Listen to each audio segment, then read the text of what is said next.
Many of you know Lauren Taub, my esteemed predecessor as the educator of Temple, and she often talked about a story that was by far her favorite to tell our students. And it went like this. There was once a man who had given up on his life. Don't worry, it gets more optimistic. So he'd given up on his life. He found no joy in his work, no joy in his family, no joy in his community. Can you imagine? And so he prayed to God to let him leave this world. He said, "Show me the way to paradise. I'm ready to go." Exactly. God asked him, "Are you sure? Is that what you want?" The man said, "I am sure with all of my heart." "Okay," said God. And God decided to show the man the way to paradise. As it turned out, lucky for the man, paradise wasn't too far away, just a few days' journey from his village. So late one afternoon, he set out on his way, and he walked and walked and walked until nightfall. He was so excited because he was going to get to paradise. But as you might expect, since it was a few days' journey, nightfall came, and he decided to rest beneath a beautiful tree in a grassy knoll. And just before he fell asleep, he realized that in order to know where he needed to go the next day, in case he wakes up and is a little disoriented, he should place his shoes pointing the direction he needs to go, the direction to paradise. So that's what he did. And the story goes, they have no idea who or how or why, but somehow his shoes got turned around. But he didn't know. So he woke up the next day, he put his shoes on and walked in the direction his shoes were pointing, which just happened to be the way back to his own village. But again, he didn't know this. And so he woke up excited, on my way to paradise, I'm going to do it. And by the middle of the day, he could see a village ahead.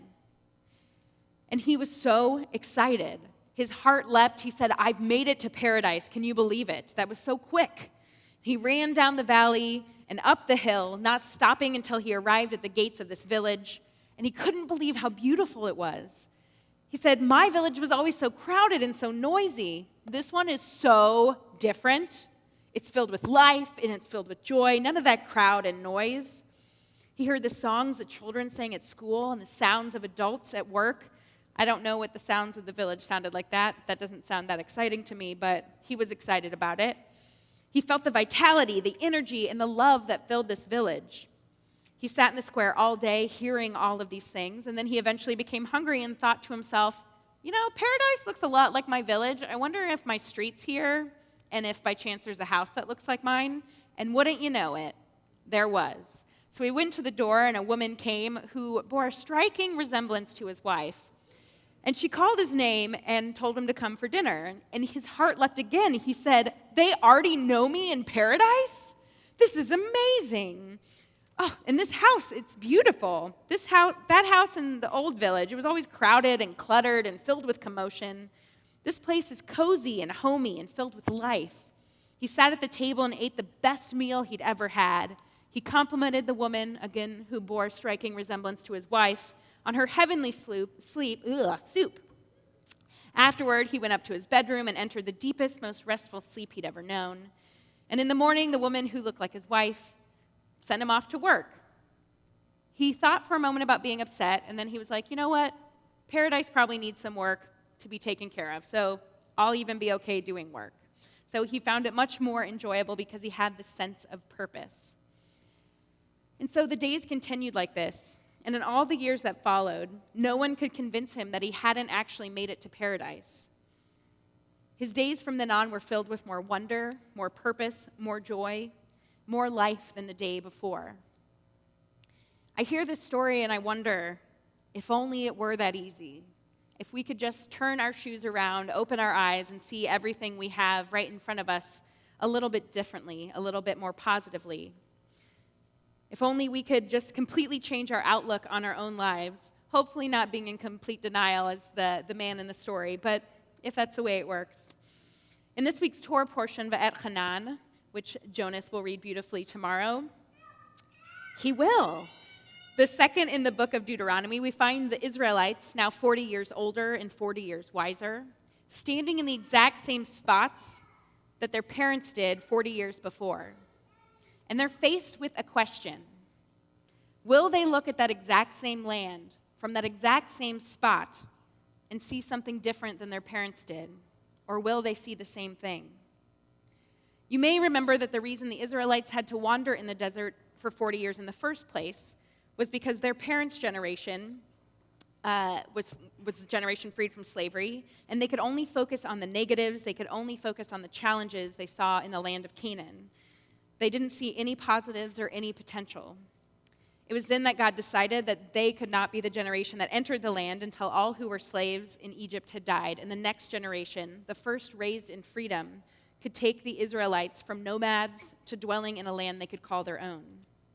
So, what did this new generation see? Unfortunately, our Torah portion does not reveal what exactly the Israelites saw the second time around, or saw the first time for themselves, but they'd heard about it from their parents years before. It does, however, give us a peek into Moses' mental state at this moment. Moses has the opportunity to address the people in a series of speeches throughout the book of Deuteronomy, but in these particular chapters, Moses seizes the opportunity to let the people know exactly how he's feeling. He recounts the time he begged, and I mean begged God to allow him to enter the promised land with the people, because God told Moses, you're not going to enter the land, you're going to lead them to the border, and that's where you will end, and they will continue without you. And you might imagine Moses is pretty upset about this. But here we have a moment where Moses tells the people exactly who he thinks is at fault for this heavy punishment. Spoiler alert, it's them. He says, the Eternal was wrathful with me on your account. It's your fault. Even though if you read back in the Torah, God punishes Moses for Moses' own actions, even if it's because he was annoyed by the people, which is what some ancient rabbis say. So here Moses is on the edge of this land. Literally, he's achieved his whole life's purpose, his whole life's goal of leading this people to the promised land, the land that God promised them, and yet he can't even take the time or the space to see that he's actually succeeded. All he can focus on are the negative things that he can think of. Despite all the challenges, both divine and ordinary, through 40 years of surviving in the desert, 40 years of building a people, building a faith, he literally did it. He got them there. And all he can see is what he saw 40 years ago. All he could see was that God was standing firm on not allowing him to step one foot on the land. And I can't help but make a connection between this scene in the Torah and where we are in the Jewish calendar. We're currently in the Hebrew month of Av, the month that precedes Elul, our month of preparing our souls before we hit Tishrei, which we will be here together on Rosh Hashanah. That's the beginning of Tishrei. And this past Tuesday, we observed Tisha B'Av as a community, and it is a day that commemorates the destruction of the two Jerusalem temples, among many other tragedies that have befallen the Jewish people, including, they say, when the spies went to scout the land and came back and said, no, we don't want this, which is what led them to have to wander for 40 years. But there is a school of thought that sees Tisha B'Av, as I often like to teach, as the kickoff of the High Holy Day cycle, as we metaphorically tear down our walls just as the walls of the temple were torn down on Tisha B'Av in the past, so we can reflect and eventually rebuild, both literally and figuratively, literally when we erect our sukkah on Sukkot, and figuratively as we rebuild ourselves and our souls throughout the High Holy Days. However, this year I see a new significance, looking at it in the proximity, the proximity between Tisha B'Av and Tu B'Av, which is essentially Jewish Valentine's Day minus the saint. We don't do that. Perhaps only having 6 days between the two are to remind us that love is the antidote for bitterness. Despite Moses' intense bitterness, and boy was he bitter in this portion, these chapters of this portion are also where we find the words of Shema and Ve'ahavta, the words that command us to love God and tell us how to do that. The words that are in every mezuzah, that's on every door in the synagogue and doors of our homes, to remind us that to love God is to show love for others. Love is the antidote to bitterness. Love turns our shoes around.